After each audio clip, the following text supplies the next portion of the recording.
guys, it's Tori and Merry Christmas! So as it is Christmas, of course I want to do a Christmas themed video, and I'm going to be doing the Christmas Carol book tag. This tag was created by Lauren Wade, so I will link her video down below, and I'm going to be using Kate Howe's video for the question, so I will also link her version of this tag down below, even though technically she didn't personally tag me. I'm just going to count her as the one who tagged me. So anyway, let's just get into the questions. I have not really thought about these beforehand, so I'm going to be just kind of rapid fire winging this right now. Also, I may not be wearing a super obviously Christmassy sweater, but this is actually my George Weasley Christmas sweater shirt that I'm absolutely in love with. I got it from Warner Brothers Studios a couple of years ago and I absolutely love it. It's real lamb's wool, so definitely tricky to wash, but I really like it and it's just a lot of fun. So that's my Christmas sweater for today. So the first question is the Ghost of Christmas Past. What is a childhood favorite? And of course I could go with a lot of books. I've always been a reader, so I have many I could think of, but one that I decided to go with for the sake of this tag,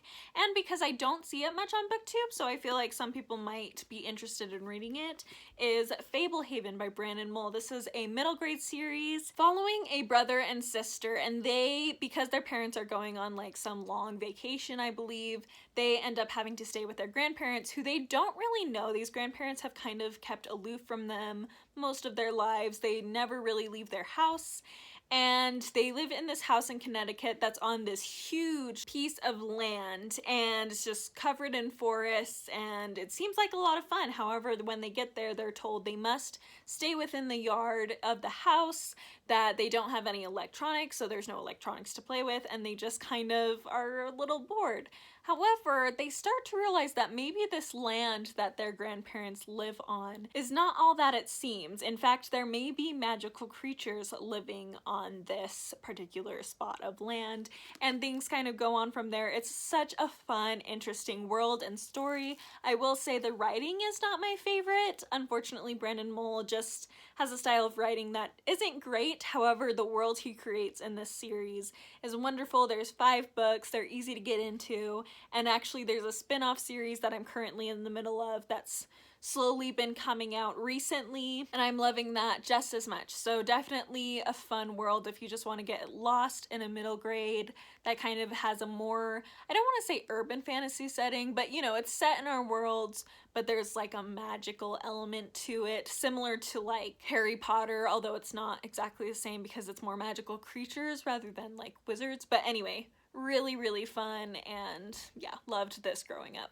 Up next is a recent book that you think will become one of your favorites. Now, I don't have it with me, but it's so good. I'm only on page 80 of it, and it's 600 pages, so it could totally turn on a dime, but I really am liking it so far, and I think it has potential to end up being a favorite of all time, and that is Wives and Daughters by Elizabeth Gaskell. I've heard so many people say they love this, and I was a little apprehensive about it, but I am loving it so far. When I'm filming this, I'm only 80 pages in. By the time you see it, hopefully I should be quite a bit farther than that, and we'll see where we're at that point. But anyway, I'm really loving it. It's just fabulous, and I really have high hopes that it will end up being a favorite, because I think potentially, and even with Ruth by Elizabeth Gaskell that I read in October, I also thought this. I think Elizabeth Gaskell has high potential to become one of my favorite Victorian authors. She is for so many people. I just wasn't sure if she would be for me, but so far, I think she very well might. So we'll see how the rest of this book goes, but I'm really excited to continue with it. So I don't know if I mentioned it, but the question that went with question 2 was based on The Ghost of Christmas Present. The Ghost of Christmas Yet to Come is for question 3, and that question is a book that's coming out this next year that you're most excited for. And I don't really keep up with releases, but let me really quick do a quick search and see if I notice one that I'm interested in. I have one that potentially I could say, but it's one that I'm not necessarily super excited about. I'm just very curious about and will definitely probably read it. So I'll mention that if I can't see anything else, but one moment. Okay, so I found one that looks really interesting, so I think I'm going to name this one. So far it has a 4.21 average rating out of 66 reviews, so pretty high. I mean, granted that's only 66 because it's whoever obviously has an ARC copy, that's so redundant, an ARC, but it's coming out April 20th. And the book is Witches Steeped in Gold. This sounds like it's a Jamaican-inspired fantasy about two witch sisters. No, it's not sisters. They look like they're probably enemies more than anything, and they both have vengeance they're trying to enact for different reasons. But it seems really interesting, so I think I'm going to add that to my want to read list, and hopefully it will be good. I'm excited to hear more about it too, because I have yet to read a Jamaican-inspired fantasy, I'm pretty sure. In fact, I don't even know if I could name one, so that's real. I could name a few like African and Asian inspired, like Chinese inspired fantasy books, but none Jamaican, so this will be really fun. I'm looking forward to that. Question 4 is Bah Humbug, a book everybody seems to love but you can't stand. And let me ponder on that. Actually, just kidding. Don't let me ponder on that. I already know what I'm gonna say. We're going for The Great Gatsby by F. Scott Fitzgerald. I mentioned in my goals for 2021 that I intend on rereading this, giving it another shot, but everybody seems to love this, and I consider it one of my least favorite books of all time. I'm giving it another chance because it's been long enough that I don't really remember it, and I really want to like it, so I'm going to give it one more try and see, but as of right now, definitely not a fan, unfortunately. But we'll see if that changes. Who knows? Question 5 is Bob Cratchit, an old dependable that you always recommend. So I'm going to be recommending a Thomas Hardy book because he's dependable for me. I always just love talking about him, so I feel like that works for the question. And the one I always go with to recommend to people is Far From the Madding Crowd by Thomas Hardy. Now, this is my second favorite Hardy, so it's not my favorite, but I feel like most people seem to like this one. I feel like a lot of people start with this one and it ends up really working for them, and I feel like it shows elements of Hardy's tragic type stories without being a tragedy.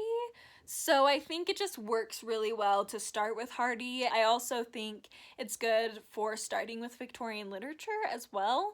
So this is definitely an old dependable to just recommend to everybody who's interested in classics, Victorian literature, Hardy in particular, and I really love it too. I guess I should tell you what this is about. This follows a woman named Bathsheba who, she starts off living on this farm with her aunt who's pretty poor. She is an orphan.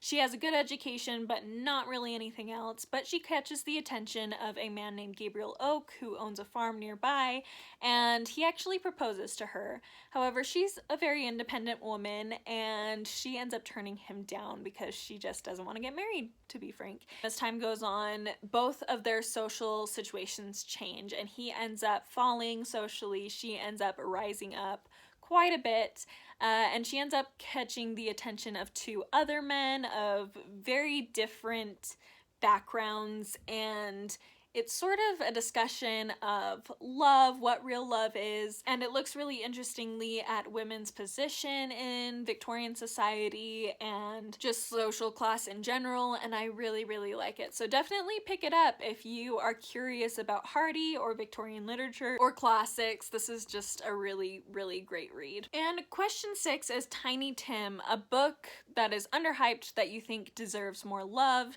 And this is a book that's not necessarily underhyped, because I feel like at the time when it came out, it was pretty well loved, but I have not heard about it. I think I've heard about it once from one person on BookTube ever, and it's one that I reread this year and realized just how amazing and how much I love it, and I really just feel like everybody needs to read it if you haven't already, or reread it if it's been years and you're just curious about it because it's so great, and that is Inkheart by Cornelia Funke. Again, I've mentioned this a lot on my channel recently, but it's so good and I absolutely love it. This follows a girl named Maggie who has grown up just with her father. Her mother has passed away and she and her father love to read. Her father's actually a bookbinder mender, and so they travel around and he fixes old books, and she just loves to read as well. However, one night a strange man comes to their house, and Maggie discovers that maybe there's more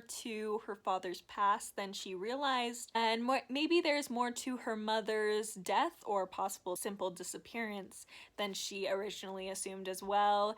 And it's just magical and beautiful and wonderful, and I am loving my reread of this whole trilogy. I just finished Ink Spell by Cornelia Funke, and I just loved it even more than this first one. This first one is a little bit slow, but if you're able to get through it and you enjoy it enough, definitely go on to Ink Spell because it's a lot more faster paced and more interesting in a lot of ways. But I still really liked Inkheart. I still gave it 5 stars, and it's just so good, and I think more people need to be talking about it on BookTube. Question 7 is, today, why it's Christmas Day? What is a book that gets you in the mood for Christmas besides A Christmas Carol? And for this one, I'm going to go with one that's kind of a retelling of A Christmas Carol, but it's called Jacob T. Marley by, oh gosh, I forgot his name, but the cover's right here. I really need to prepare better for this. But anyway, this is a fabulous retelling which, as the title suggests, follows the perspective of Marley. And it starts off with giving Marley's backstory, how he grew up, how he came to meet Ebenezer Scrooge and his death, as well as his experiences procuring this opportunity for Ebenezer to change, and him being able to watch Scrooge learn and grow, and him being able to learn and grow as well. And it's such a beautiful story. The writing, I feel like the author did a great job sounding very Dickensian in his writing, and it was published by a relatively small press in my state. It's not super small, like it's definitely larger than some local presses, but it's very kind of niche a little bit in the fact that half of what they print is religious works that are specific to the church I belong to. However, they also publish a lot of like middle grade fantasy. In fact, Fablehaven, which I mentioned at the beginning of this book, was also published by them, and they publish a variety of different things. And so it's not like a super widespread publishing company, but I believe you could probably get this book on Amazon if you looked for it, or somewhere online. But it is so good. If you're interested, if you love A Christmas Carol and you're interested in this, definitely see if you can get your hands on a copy because it's so good. It's really short. It's pretty much just as short as A Christmas Carol. I think it's a little longer, but it makes me cry. It's just so cute, and I absolutely love reading this right after reading A Christmas Carol, just because it just flows very nicely into that, and I love this book so much. Definitely check it out if you are interested in it. Question 8, and the final question, is The Muppet Christmas Carol. What is your favorite, I believe, book to movie adaptation, right? Yep. Film adaptation of a book. So I'm going to go with 2 that were recently released this year that I've just really loved. I guess this one was released towards the end of last year. But anyway, Little Women, the Greta Gerwig Little Women that recently came out. I love this adaptation. I think they did such a good job. Obviously not perfect, they never are, but I still really, really enjoyed this one. I think it's my favorite adaptation out of all of them. There are things I like about the 1998 version for sure, but I don't really like how the sisters are portrayed. I think the only one that I like better in the 1998 version is Beth. Not that the Greta Gerwig version of Beth was bad. It wasn't anything like that. I just like the 1998, oh, what's the actress's name? Anyway, oh, Claire Danes. I like Claire Danes as Beth the most out of all the adaptations I've seen. But the other 3 sisters I liked a lot better in the more recent adaptation. Although Meg, I think my favorite adaptation of Meg would probably be the BBC miniseries that came out in 2017, I believe. Or maybe 2018. No, it was 2018, I'm pretty sure. Anyway, that one, I particularly like Meg better in that one. But Jo and Amy, for sure, I think this is one of the best adaptations of them, especially Amy. I think we can all agree Amy finally got her dues in this one. I liked that they added a lot of things that the 1998 version cut out, and I just think it was very well done. I also really, really loved the adaptation of Emma that came out earlier this year by Jane Austen. That I just absolutely loved it. There was one little part that I didn't love, just one little scene that I didn't think, like, I understand upon further like research why they did it, but I just felt like it was out of place, and that message could have been done in a better way that flowed a little bit better. If you've seen it, you might know what I'm talking about, but it's okay. It was pretty good, and it makes me laugh, and I really enjoyed it. And then technically the last question is to tag people, but it's Christmas, and this is the Christmas Carol book tag, so I'm not gonna tag anybody. If somebody still wants to do this after Christmas, feel free, like, totally fine. Or if you just want to do it next Christmas and just say that I tagged you in it this Christmas, totally fine too. But yeah, it's just a little too late for me to tag anyone. So that is it. Thank you so much for watching. Let me know down below some of your answers to these questions, as I would love to know. And also let me know what your favorite Christmas Carol adaptation is. I guess I should mention mine. It kind of depends on the moment. Sometimes it's Muppets A Christmas Carol, but sometimes it's the Jim Carrey version. And I know a lot of people don't like the Jim Carrey version, and I can understand why, but I really like it, and I think it's the best adaptation, like, book to screen adaptation of the book. Most, if not all, of the script for that movie was taken directly from the book, and when reading the book I realized, you know what, this is pretty much the same. There's a few scenes in the Jim Carrey version that I don't love, that I think were unnecessary and kind of weird, but for the most part I really like it, and I love the views of Victorian Christmas London that you see, especially at the beginning of the film. Like, that's probably my favorite part. I just think it's so beautiful and well done. But A Muppet's Christmas Carol is definitely much more lighthearted, and so it kind of just depends on my mood, but I really like both of those. So let me know, again, what your favorite is, and I will talk to you next time.